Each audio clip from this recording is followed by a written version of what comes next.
Can you all hear at the back? Yeah, excellent. Okay, so I'm a paediatrician, and I've been asked particularly to think about how vaccine passports might impact on children. Because obviously at the moment we were assuming children weren't going to be vaccinated when the first discussions about vaccine passports. That's not quite the case now. But obviously from a paediatric point of view, we've seen huge impacts of the management of the pandemic on children. I could talk all day about the effects of school closures, on masks, on mental health, education, peer group friendships, loss of sports, etc., etc. So children who, as we've known right from the beginning, have been so little at risk from COVID itself. And we knew that within weeks. We knew from China and we knew from Italy that this is a disease of the elderly and vulnerable. And the average age of death from COVID in the UK is 82. And the average age of death from all causes is 81. And that's true in lots of countries have shown the same. Sweden, their average age of death at COVID was 1 or 2 years older than their average age of all-cause deaths.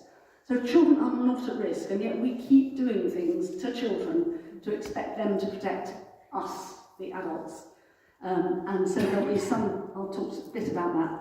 So children, in a way, they've been involved in a COVID status passes for quite a long time now. So we've had discussion, were we going to have COVID passes?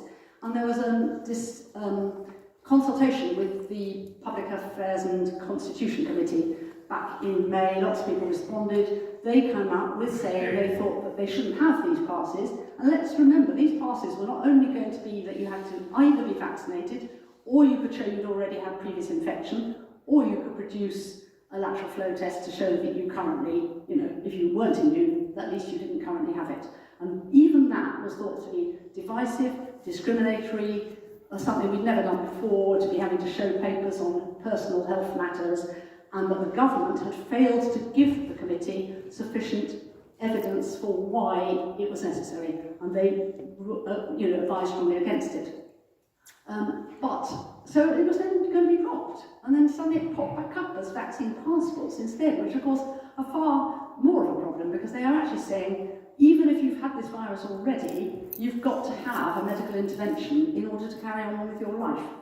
And then, of course, the last one is, or both. I sing in 3 choirs, and one of the 3 choirs I've sent, I mean, closed completely for 18 months. But to go back to sing in September, I had to produce evidence of being doubly vaccinated and evidence every week before each rehearsal that I'd done a lateral flow test on the day. So both. You think that, there's no scientific, well, actually there is, of course, because if you've been vaccinated, as Claire said, you could still transmit. So actually, I suppose it's more logical to say whether you're vaccinated or not, you'd have to do the lateral flow test. But it was the fact that you had the vaccine. And nowhere in the discussion is, what about back to normal? When are we going to learn to live with the virus everybody keeps talking about, which presumably would mean neither COVID status pass nor vaccine passports, nor both, but neither.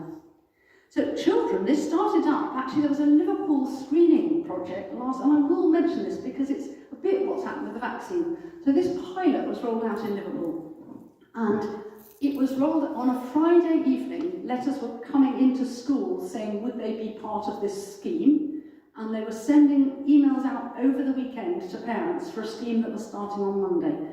It was put, these are just some quotes from some of the schools. So the first one saying, it's important for the health of your child. But actually this was a research project which was part of Liverpool University.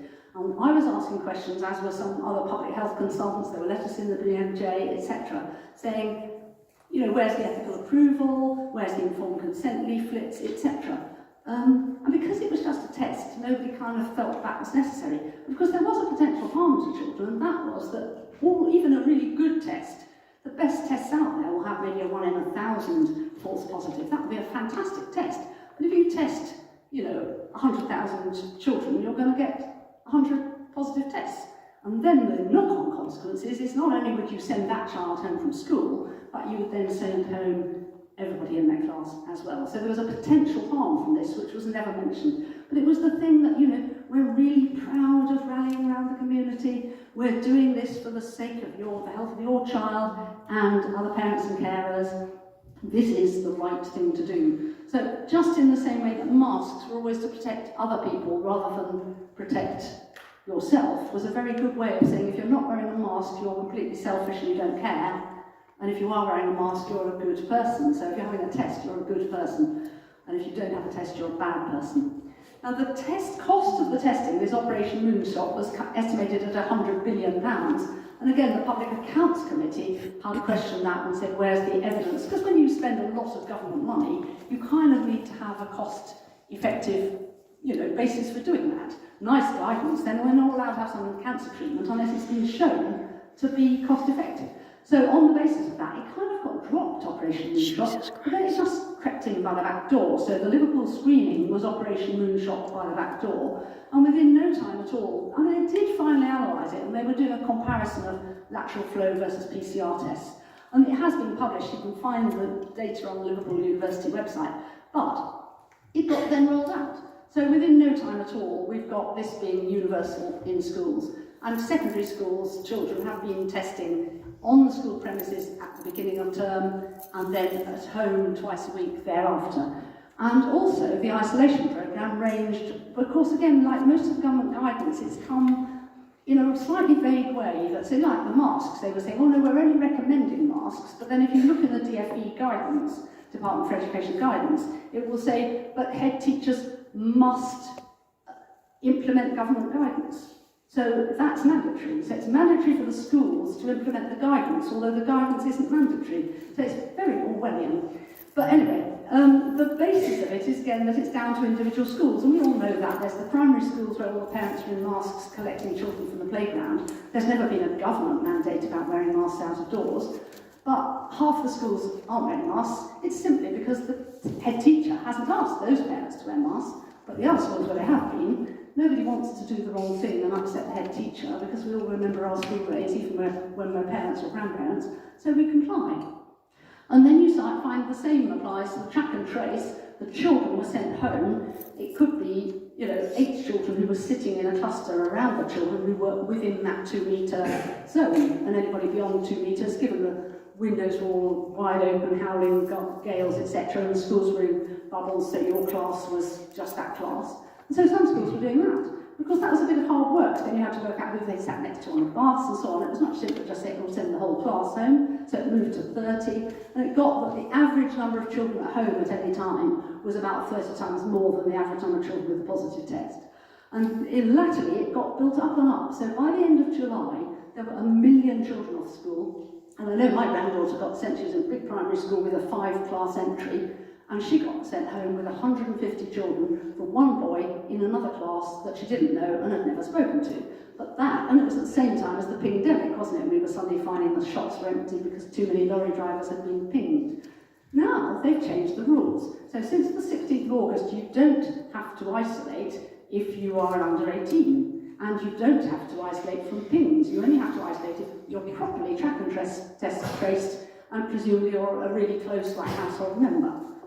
So this is quite interesting because you think, how is this feeding in to getting parents to be keen for a vaccine? So we've been repeatedly asking for information on how many of the children who were sent home actually got COVID, did they need to be isolated? And finally, on the 23rd of July, about 3 days after the end of term, they announced that only 1.8% of all those contacts had actually ever got COVID. And of course, they couldn't say they caught it at school, because they might have caught it because their mum had caught it from somebody, or dad had caught it from somebody at work, and etc. And then, as I said, by the 16th of August, we don't need to do this at all. So there was a thing in the Telegraph, it's a bit faint, but has the bubble burst for COVID policies that don't work? Well, you might hope so, but of course, it hasn't really, has it? Because it'll come back under another guise. Now, the same time frame, you see this again, the on-off of all the guidance we get, which is kind of just wears you down, doesn't it? It's just demoralising. The same as seeing daily deaths for 1.5 years from a disease, but we've never done that with anything else, have we? And that's quite, if people really are frightened, which a lot of people are, that's a very good way to completely reinforce their fear all the time. So 4th of June, the MHRA authorised Pfizer vaccine for children aged 12 to 15, and they authorised it on the basis of the Pfizer children's trial. And you might be curious to know how many children had been included in that trial. And if I ask people, most people would have no idea. A vaccine trial, I mean, the AstraZeneca adult trial was 11,000 vaccinated and another 11,000 controls. Well, the children's trial was 1,100 vaccinated and 1,100 controls, and they were followed for 2 months. And on the basis of that, it was said to be safe. JCVI then sat on it for 6 weeks. I mean, I've got a group of 60 doctors, and we've all written repeatedly to, right from the word go, writing to the paediatric professor doing the children's trial in Oxford and so on, who interestingly replied to my query. Within the hour, he replied saying, yeah, we don't know it's safe, that's why we're doing the trial. Right? For children. But anyway, so in the end, the JCVI said they were not recommending the vaccine for healthy under 18s. But that's 6 weeks after it's been licensed. And even in that time, it was already being rolled out in Rochdale. I know 16 and 17-year-olds were being vaccinated, despite it not being on the JCVI guidance. They concluded, as with any side effect, all drugs and vaccines have side effects. We know that, and we accept that. But if you've got a serious disease, you're willing to balance that against the side effect. So, in a vaccine, it's always harder because you haven't got a serious disease, you just might be at risk of getting a serious disease. So, but again, if you're somebody who's at significant risk that if you caught COVID, you're going to get really sick with it, then you'll tolerate some side effects. But if you're a child, the risk of the illness goes down and down and down. And perversely, the risk of injury from the vaccine goes up. And that is because most of the vaccine side effects are related to your immune system. And if you've got a really healthy immune system as a child, then that's great for batting off COVID, but it's not so good for overreacting to vaccines. So, for example, the thing that's worried people a lot is this heart inflammation, myocarditis. And the Israeli study is probably the best data because they have actually systematically looked, whereas we just have yellow cards which get randomly sent in and are very much underestimate what's happening.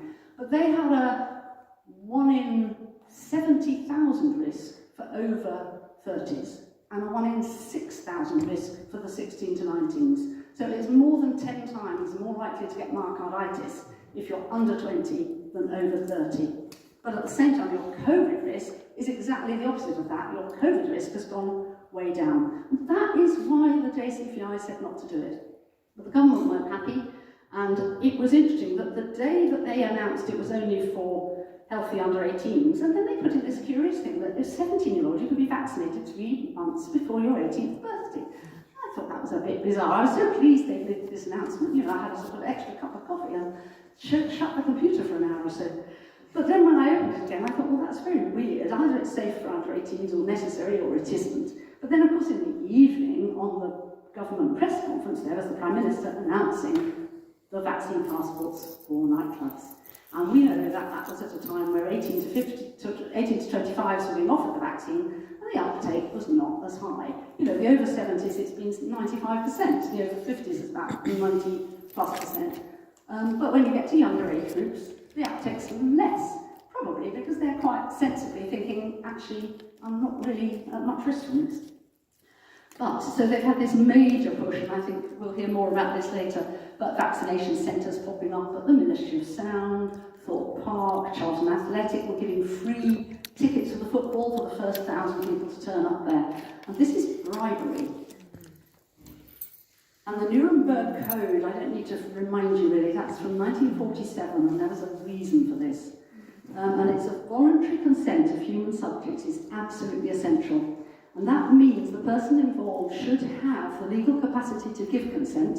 So children actually, forget about children for now, because this is for adults. They've got to have the legal capacity. And they must be able to exercise free power of choice without the intervention of any element of force, fraud, deceit, duress, overreaching, or other ulterior form of constraint or coercion.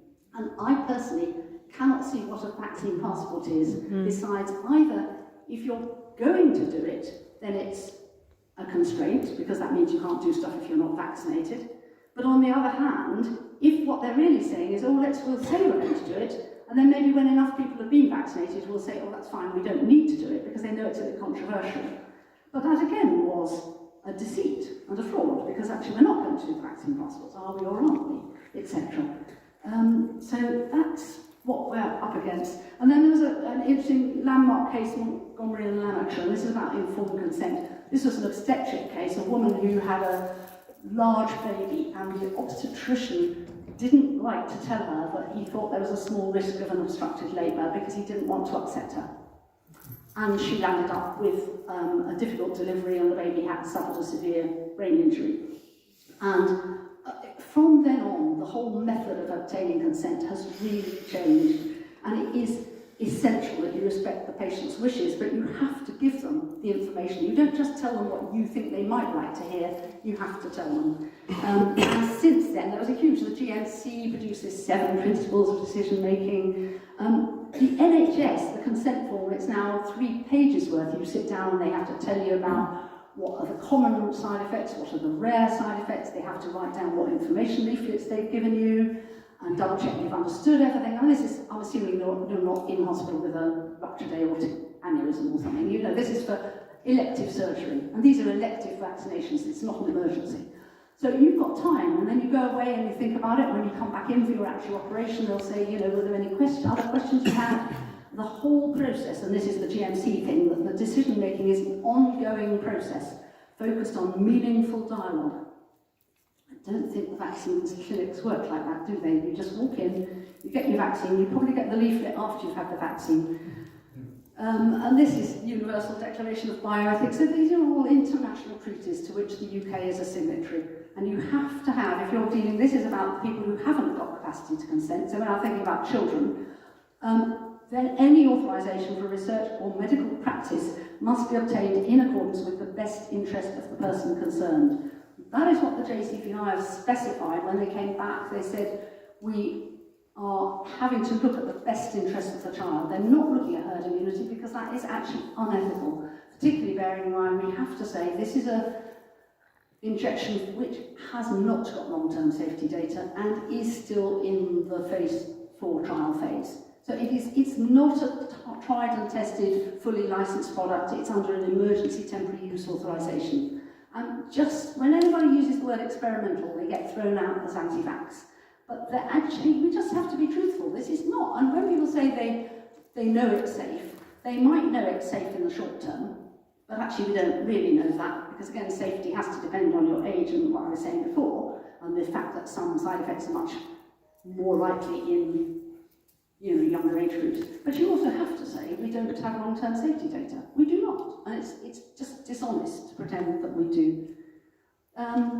So I'll skip over that. But yes, the Declaration of the Rights of the Child really asks that the child, by reason of his physical and mental immaturity, needs special safeguards, including appropriate legal protection. But despite that, the UK government, when the JCVI, which is the statutory body, they have been asked to look. They didn't like the answer, so they made them look again, and the JCVI slipped slightly and said, oh, well, let's give it to 16 to 17-year-olds, then that's okay.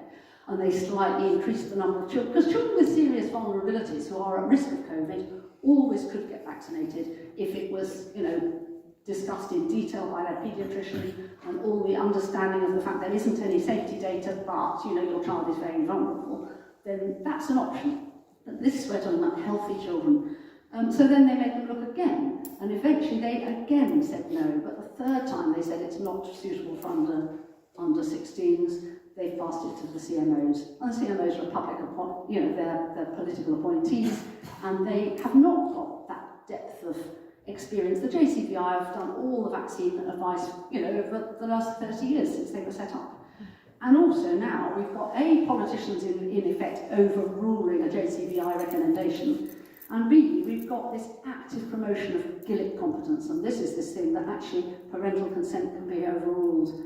And the BBC, they were looking for parents to come on the programme who had got a parent and a child who had differing views, because they want to emphasise discord. And actually, that's wrong, isn't it? And also, of course, you can't be Gillick competent, because how could you be competent to understand all the implications of the treatment and all the implications of not having the treatment, which is what Gillick was about. It was about actually getting contraception if you were a 15-year-old who didn't want your mum to know you were having sex. And so you had it was a very focused situation, and it was one-to-one with the GP, trying to persuade you to talk to your parents, trying to persuade you maybe you'd wait till you're a bit older, but at the end of the day thinking, okay, the risk of a pregnancy, if they're saying they're definitely carrying on, you've discussed both sides. So here we are in a situation that nobody's going to sit down and discuss this with children, and also we know that none of the professionals can agree. You know, the JCVI don't agree with the CMOs, so why would we think a 12-year-old would be able to work this out? It's difficult. And they haven't got all the information. So just to come back slightly, I've gone slightly off topic, but I think it's kind of relevant to the whole discussion, because again, if you're going to have a vaccine passport, that is a huge inducement to get a vaccine, and it has to be balanced with proper informed consent. And if you actually ask, you know, most of my generation, they were desperately keen to get the vaccine and to start going out and about and doing stuff again, because they've been shielding and sheltering and this, that and the other. But under 40s, healthy under 40s, were probably trying to get on with their lives.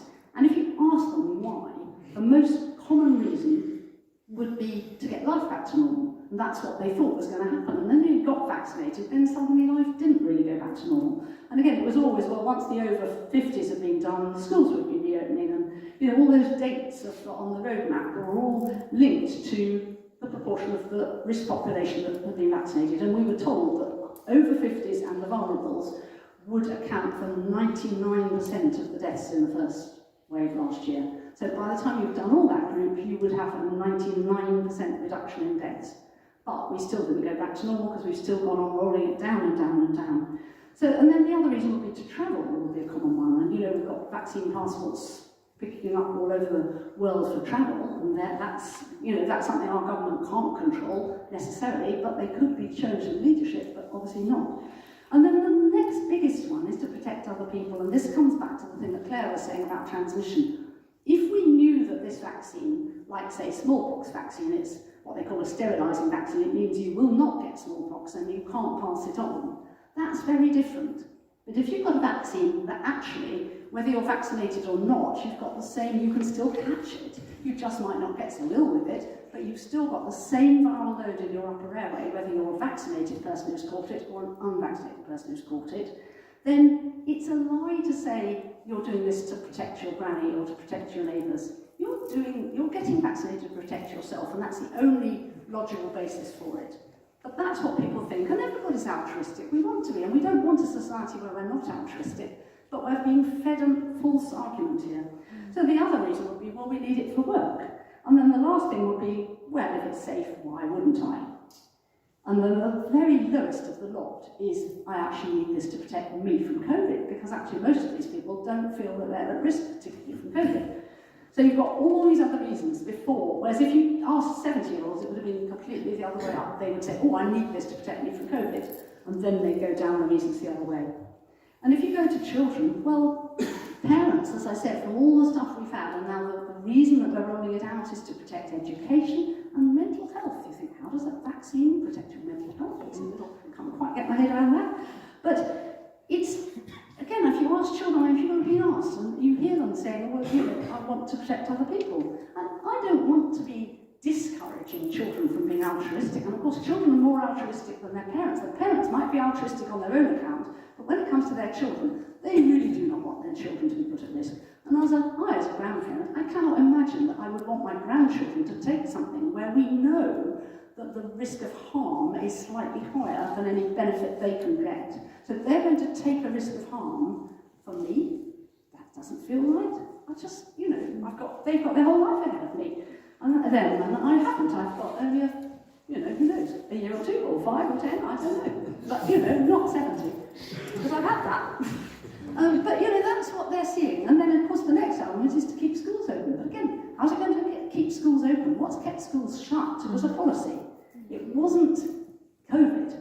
It was the number of children going home because they were ill was tiny. It was the policy which said if one child has a positive test, A, we're testing all these healthy children, and B, everybody's got to go home. But they've already changed the rules on that. So in theory, the kids went back at the beginning of term, they went back so enthusiastically. All their mental health problems, a lot of that, would have been sorted by just knowing that life's back to normal. But then, of course, a week after they've started back at school, oh, suddenly, no, you're going to have to get vaccinated the week after, because otherwise we can't keep the schools open. And then, of course, travel. I mean, that's Malta. Malta, I think, was the first country that said we're not taking in anybody who's not double vaccinated at all. So, again, passport vaccine passport rather than a COVID status pass, but also they were the first country that included that for over 12s rather than, you know, over 18s. So if you are a family going to Malta, you might have family who live there, and they're 12, and now of course several other countries have followed suit. But essentially that's the children's view of it, but if you ask the parents, they're saying, why would you? And I know so many parents who are doubly vaccinated themselves, grandparents who are doubly vaccinated, and when I've said to them, but you realise it's going to be rolled out for under 18s, they say, oh no, why would you do that? I mean, this is going back, you know, 3 months when they were getting authorisation in the States and in Israel, and sure enough, a month later we've got the authorisation. How many people are aware that we're getting authorisation in the States next week for in the 5 to 11s? So it's going to go to primary school, and the research is in place for 6-month-olds of 4s, and they want to get the authorisation for that in October. And we will do that. And of 1 to 4-year-olds, there has not been a single death with, from, or remotely connected to COVID. Not one death in the whole from January last year through to September this year. So how could we think we would be giving these vaccines? So I think I would end by saying, quote from Nelson Mandela, and I don't think we're really doing terribly well on this. Thank you.